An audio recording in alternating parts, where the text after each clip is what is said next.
and welcome once again to my Sustainable Ventura County Farmer of the Month.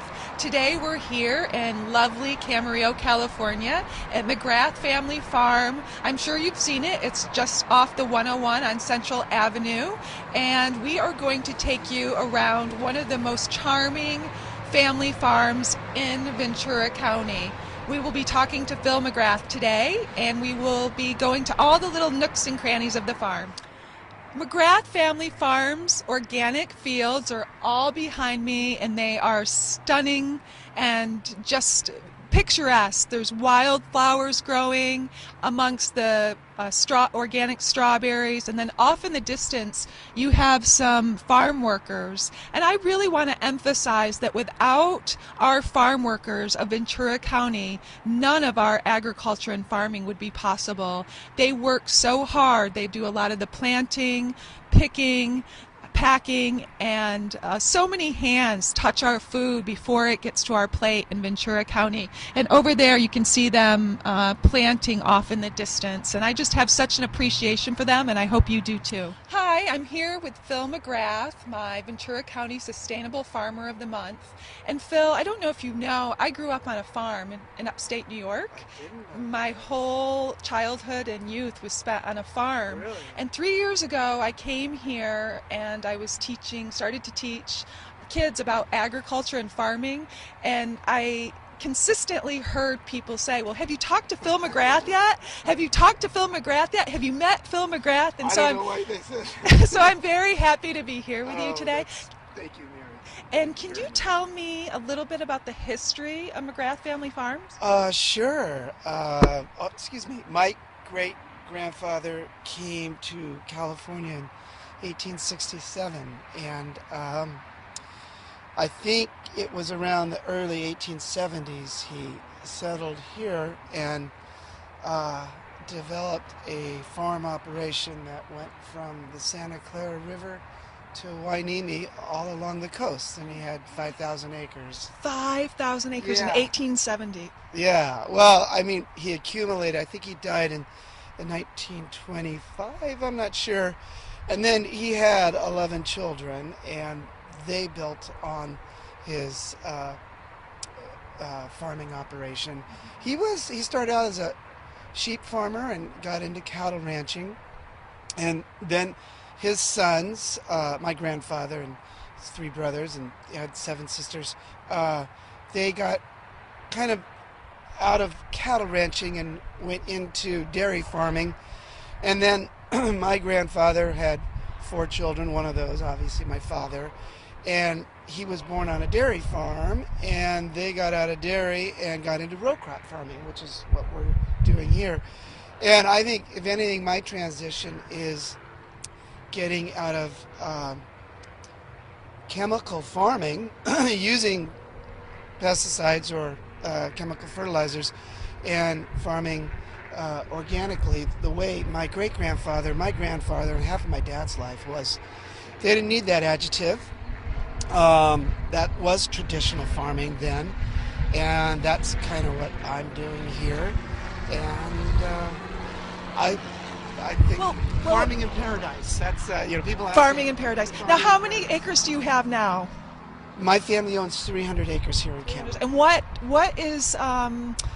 are you growing right now? What's the crop? Yeah, we are officially out of spring, although it was a long, cold spring. So I just I had broccoli and cauliflower a few weeks ago. It's summertime. We are always thinking 3 months ahead of ourselves. So basically summer and fall are kind of the same crops. They bleed into each other, and winter and spring.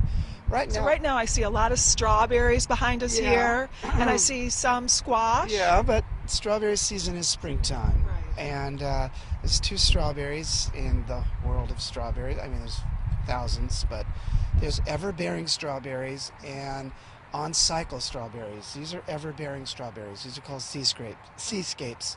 You can grow them, excuse me, any time of the year. They just need the heat units, and they produce. I still think the best strawberries are the on-cycle berries, which are planted in the fall and harvested in the spring or late winter into early summer. Yeah. Okay. And you talked a little bit about organic. So, organic is obviously very important to you. You've mentioned it to me a few different times. What sustainable practices do you follow in addition to be organic? The old-fashioned ones, Which are? which are, in the old days, my dad would tell me a story about using compost manure for his land. Uh, in the old days, they grew cover crops. They didn't really, I don't think they so much grew them for the soil, but they were doing, this was the lima bean capital of the world. Cover crops are crops like legumes that take nitrogen out of the air and put it into the soil. We grow lots of cover crops here. I'm getting ready to plant a cover crop here. Wherever you see my strawberries, there was a cover crop, usually a mustard, legume, sorghum, or barley oat mix, just to get carbon matter into the soil and to put nitrogen into the soil prior to planting any long-term crops.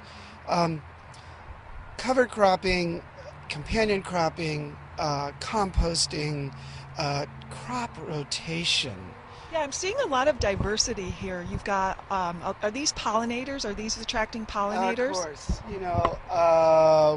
any crop that's more than 6 months, which really are my strawberries or my permanent flowers, will be lined with flowers just to bring in beneficials and help with pollination. But we grow, I farm 30 acres and I plant 3 acres on 30 acres, rotating 3 acres everywhere, of 50 different things once a month. That's amazing, all that diversity, because normally in Ventura County we see a lot of monocropping, which serves its purpose too. Yeah. I mean, these you can get by, but Ventura County used to be the most diverse county in California.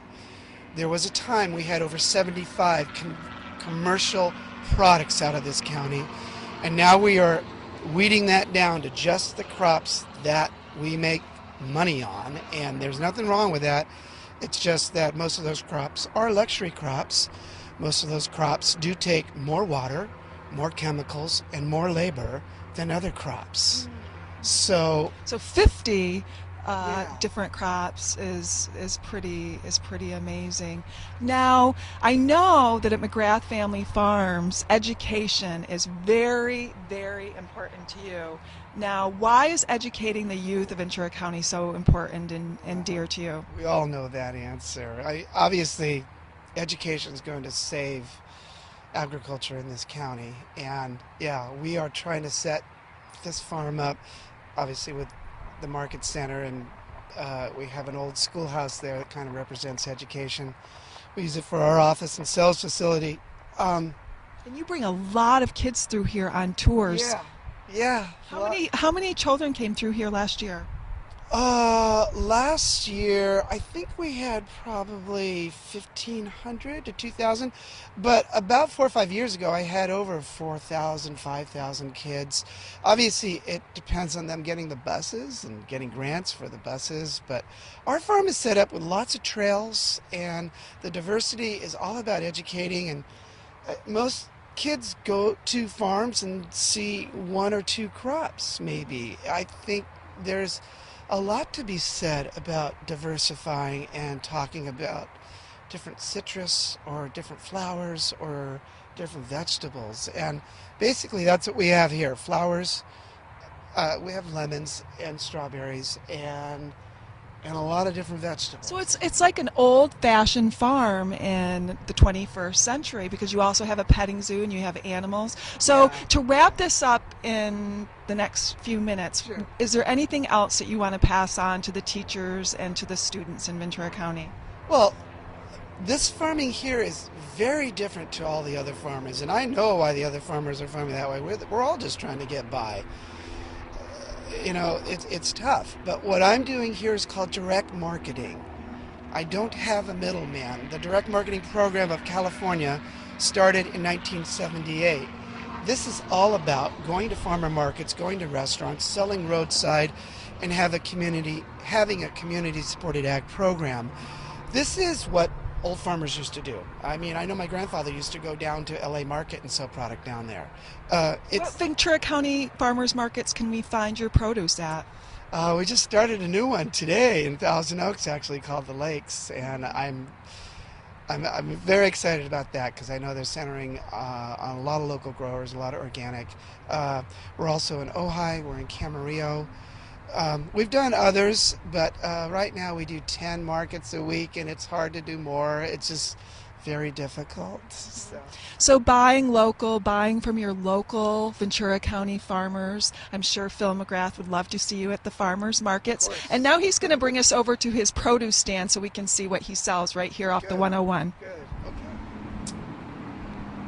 Hi, I'm still here with Phil McGrath, and we are in his very charming produce barn. And what do we have here, Phil? Right now we're in the middle of July. Middle of July. We've got some summer onions, scallions, dandelion greens, purple top turnips, red leaf lettuce. I think it's new red fire. Nantes carrots, sunflowers. We're just getting into our heirloom tomatoes. We have about 5 or 7 different types of heirloom tomatoes. Oh. It's just the presentation in here, it really brings me back to the old-fashioned farm stands, and everything is clean and fresh and beautiful. Every day. And you're really doing a service for our community. It's a little bit different. You're bringing the farmer to the people. It's such a trend right now, but you've been doing this for a long time, and your family's been doing it a long time. So it's not a trend for you. It's something that you're very passionate about. We had a produce stand. Well, I sold lemonade off 101 highway in the 50s. But we've had a You're not that old. I am. We've had a produce stand here since the mid-60s. And this one, thank you for calling it correct. It is a barn. Many people walk in here and think it's a lodge or a church. I go, no, it's a horse barn, and it's supposed to look like an old barn, and it's clean and full of produce, and it's been here, this is going on our 4th year, and it's nice to be obviously 50 miles from Los Angeles, 30 miles from Santa Barbara, off of 101 freeway. I kind of the more I got older and realized the potential of 101, direct marketing was obviously a great way for us to go, and education. Well, if you've never been here, please stop by. It's charming, it's beautiful, and many options are available to you here. There's gorgeous produce, fruits and vegetables galore. So thank you, Phil McGrath, and thank you, Ventura County. Thank you very much. Thanks for coming too.